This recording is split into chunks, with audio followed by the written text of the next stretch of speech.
नमस्कार मित्रों, मैं पंडित अखिल शुक्ल। ये 9165823800 मेरा मोबाइल नंबर है। ये अच्छे से देख लीजिए। आज मैं आपको अत्यंत गोपनीय और दुर्लभ यंत्र की दर्शन करा रहा हूँ।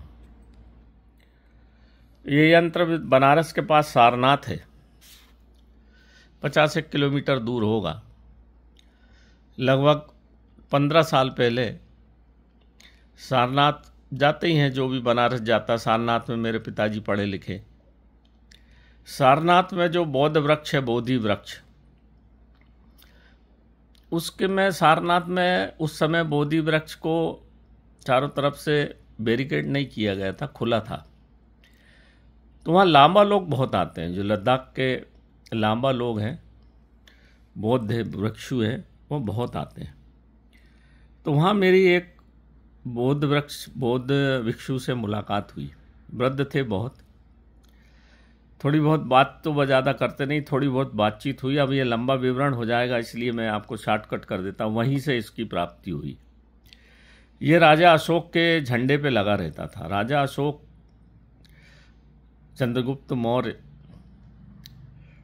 जैसा आप जानते हैं, अशोक ने बौद्ध धर्म अपना लिया था। बौद्ध धर्म अपनाया नहीं था, उनको लामाओं की, बौद्धों की बड़ी कृपा थी। वो बहुत बड़ा तांत्रिक भी था, इसलिए सब विजय प्राप्त करता था।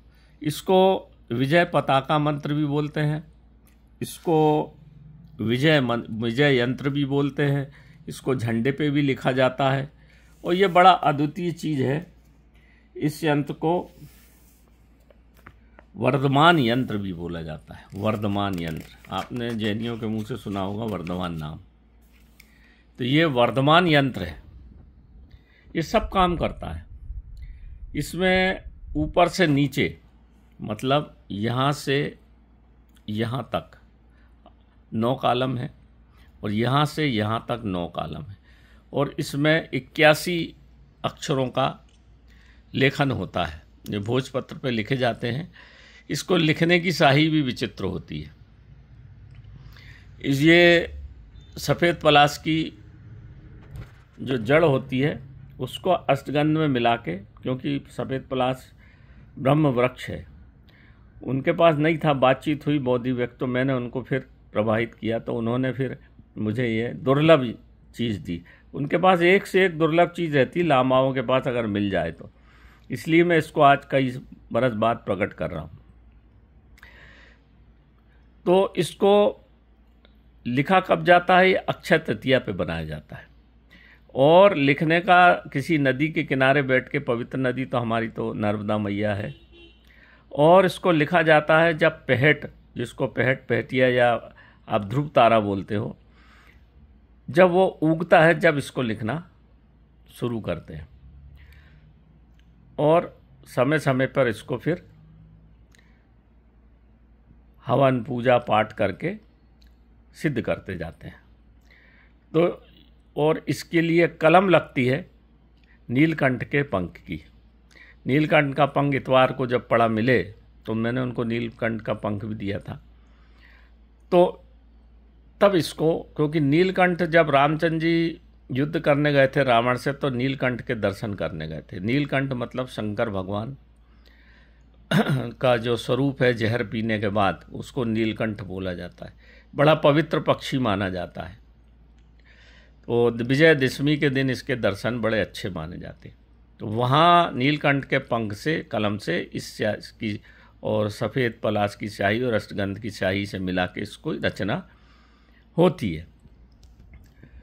और जब इसकी रचना पूर्ण हो जाती है, तो फिर जो रचनाकार है या लिखने वाला है, उसको 1008 इसके ऊपर मंत्र लिखा हुआ है। ऊपर देखिए आप, ये मंत्र लिखा हुआ है। इस मंत्र से इसको सिद्ध किया जाता है। तो मंत्र है ओम ह्रीं श्रीं क्लीं नमः विजय यंत्र राजस धारकश रिद्धि सिद्धि सुख सौभाग्य लक्ष्मी मम सिद्ध कुरु कुरु स्वाहा।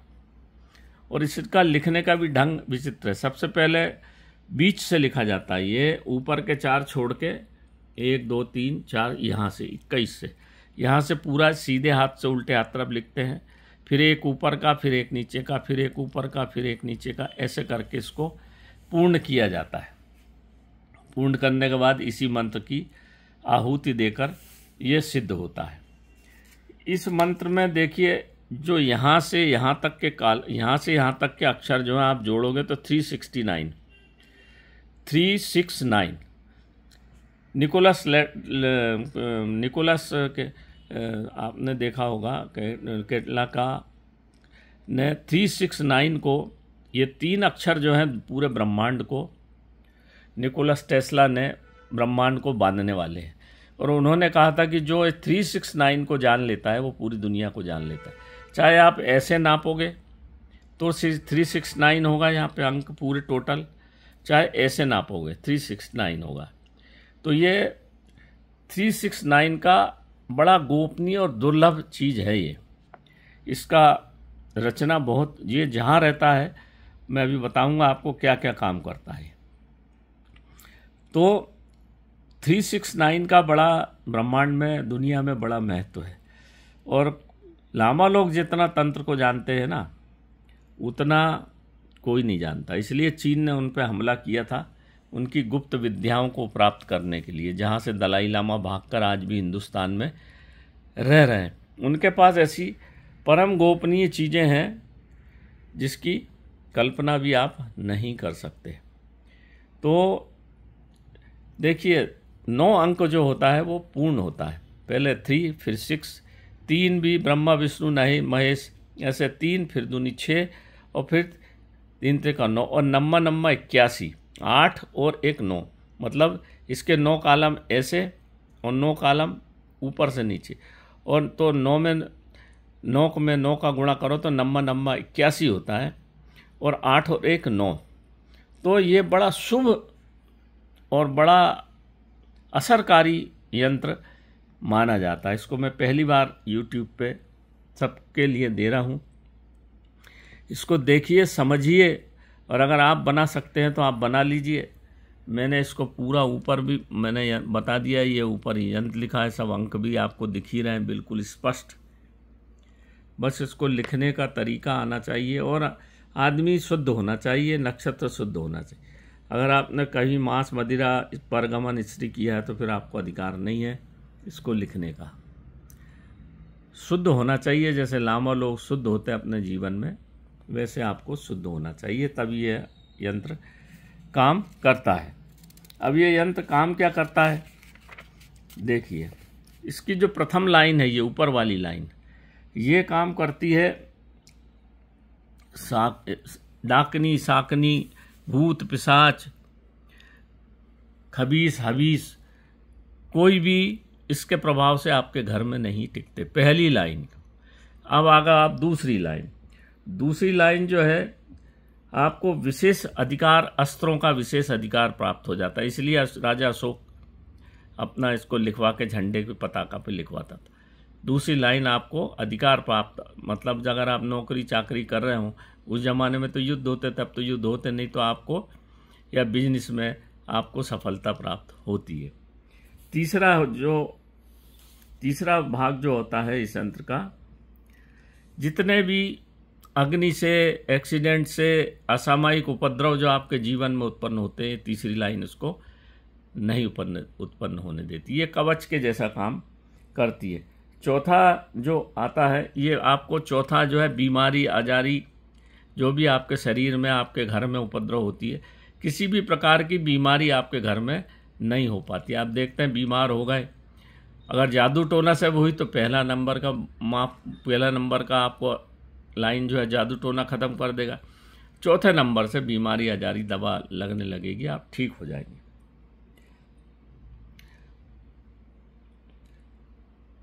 पांचवी जो लाइन है वो आपकी ग्रह पीड़ा। जो पांचवी लाइन है, ग्रह पीड़ा मतलब आपका वास्तु दोष। आपके भवन में किसी भी प्रकार का वास्तु दोष हो तो ये पांचवी लाइन उसको नष्ट कर देती है। छठवीं लाइन है आपको हर जगह विजय प्राप्त करने की।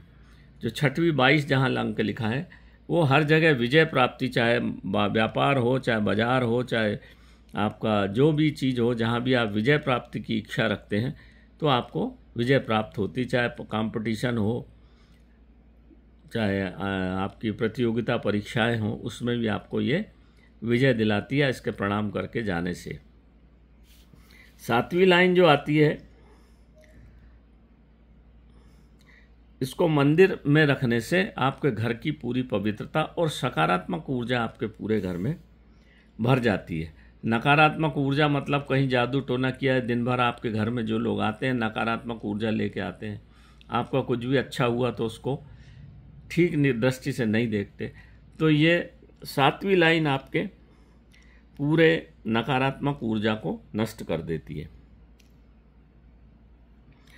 आपका 8वीं लाइन जो है वो अगर कोई किसी अस्त्र शस्त्र से, किसी तंत्र से, किसी कोई चीज़ गाड़ के आपके घर में, आपको घर को बंधन, चौकी लगाई है, नाना प्रकार की चौकियाँ लगती है, तो ये चौकी को भी काट देती है। और अंतिम लाइन 9वीं लाइन है, ये दरिद्रता को दूर करती है, आपके घर में सदा लक्ष्मी का वास बना रहता। मैं ये नहीं कहता कि आप बहुत करोड़पति हो जाएंगे, परंतु आपके घर में जितनी आवश्यकता है, या कहीं लक्ष्मी रुकी हुई है, या दुकान में किसी प्रकार की आपको समस्या व्यापार में आ रही है, किसी ने कुछ किया है, तो ये 9वीं लाइन आपके व्यापार को तरक्की पहुंचाती। इस प्रकार से ये पूरे 9 लाइन का इसमें विस्तृत विवरण दिया हुआ है। बहुत विस्तार से उन्होंने मुझे एक एक चीज़ बताई। तो ये जिस घर में रहता है उस घर में हमेशा सुख शांति का वातावरण बना रहता। मतलब सब चीज़ बता दी मैंने आपको, इसमें कुछ भी चीज़ छूटी नहीं, इसलिए इसको वर्धमान यंत्र बोला जाता है। और अधिकांशतः आप लांबा कभी आपको कोई आश्रम में जाने का मौका मिला हो तो वहाँ इस तरह के बहुत सारे यंत्र फोटो फ्रेम में करे हुए, स्वर्ण पात्र पे लिखे हुए लगे होते हैं। कहीं आप कभी जाएं, लद्दाख आप घूम के चले आते हैं, परंतु आप लद्दाख में किसी मठ में जाने की ज़रूरत नहीं समझते, वहाँ ये दिव्य चीज़ें हैं। और लामाओं के पास जो देखो, उनका पूरा जीवन इसी तरफ गया है, तंत्र मंत्र की तरफ। वो बहुत सारी परकाया प्रवेश और नाना प्रकार की चीज़ें वो जानते थे। तो उनकी कृपा से जो मेरे को मिला तो मैंने आज डाल दिए, इस वीडियो को यूट्यूब के माध्यम से डाला है। आप चाहें तो इसको सबको बताइए मित्रों, सब्सक्राइब करिए। मैं और भी ऐसे दुर्लभ यंत्रों के वीडियो डाल दूंगा जो आपने आज तक किसी दुनिया की किताब में ये यंत्र नहीं मिलेगा। जो चीज़ लांबा के पास मिलेगी, उनके पास छोटी सी पोथी थी, उसमें से दिया, मैंने उतारा, पूरी विधि उनने बताई। बड़े सज्जन महात्मा थे वो। तो ये चीज़ें धीरे धीरे विलुप्त होती जा रही हैं मित्रों। भारतीय सनातन में ऐसी ऐसी अद्भुत चीज़ें हैं कि मैं उसकी कल्पना नहीं कर सकते आप। जो चीज़ें आप देखिए, 369 निकोलस टेस्ला को अगर आप जानते होंगे, उसको पढ़ेंगे, वो आदमी ने पूरी दुनिया में बिना तार के बिजली लगाने की कोशिश की थी और लगा भी देता, परंतु किसी कारणवश उसकी मौत हो गई और उसके 34 सूटकेस भर के अमेरिका उठा ले गया। 34 सूटकेस थे उसके, 34, जिसमें उसकी इस तरह की सब चीज़ें थी। और वो उपनिषद, वेद, वेदांत सब पढ़ता था। तो वहाँ से हो सकता है उसको लामा की कुछ विद्या मिली हो। तो 369 का महत्व, बहुत सारे आजकल यूट्यूब पे 369 का महत्व जानते हैं, बताते हैं, परंतु उसमें भी परम गोपनीय ये है 369 का यंत्र, जो आज तक आपने यूट्यूब पे कहीं नहीं देखा होगा, ना कभी देख पाओगे। ये ऐसी दुर्लभ चीज़ है मित्रों कि इसको घर में अगर स्थापना करा तो फिर हमारी सब समस्याओं का निराकरण हो जाता है, क्योंकि 369 पूरा ब्रह्मांड का स्वरूप है। और ब्रह्मांड देखिए मित्रों, अंक से चलता है, क्योंकि ब्रह्मांड कोई भाषा तो जानता नहीं, और भारत में ही 1 से 9 तक के अंकों का जन्म हुआ था। तो कंपन से चलता है। जहाँ ये यंत्र आपके घर में आ गया तो आप ट्यून हो जाते हो, उसी ब्रह्मांड के कंपन में आप चलने लगते हो, फिर आपके सब काम बनने लगते हैं। तो आपका शरीर भी अलाइंड हो जाता है ब्रह्मांड के साथ। और क्योंकि ब्रह्म वृक्ष की स्याही आपने सफ़ेद पलाश देखा, इसलिए लोग आजकल जड़ सहित उसको खोद ले जाते हैं। हो सकता है उनको कुछ इसका महत्व पता होगा, नहीं तो पूरा पेड़ और कोई सा पेड़ तो खोद के नहीं जाते, यही पेड़ को खोद ले जाते हैं। इसका क्या महत्व है, गोपनीय जो लोग हैं वो सब इसको ले जाते हैं। तो इसकी स्याही से, अष्टगंध की स्याही में मिला के नीलकंठ के पंख, नीलकंठ का पंख, वैसे भी मैंने नीलकंठ के पंख का वीडियो डाला है जो कोर्ट कचहरी में आपको विजय दिलाता है। ये बिल्कुल सत्य बात है, मैंने इसको कई बार आजमाया और मैंने इसको जिन को दिया था वो हमेशा सफल हुए। तो ये उसकी कलम से जब लिखा जाता है, नीलकंठ का पंख, मोर का पंख, कौए का पंख, ये आपका अगला वीडियो में डालूँगा, तो उसमें कुछ पक्षियों के बारे में, विज्ञान, पक्षियों का तंत्र के बारे में आपको अवगत कराऊंगा। तो समझें इन सब चीज़ों को और उसका उपयोग करें। नमस्कार मित्रों, जय महाकाल आयुर्वेद।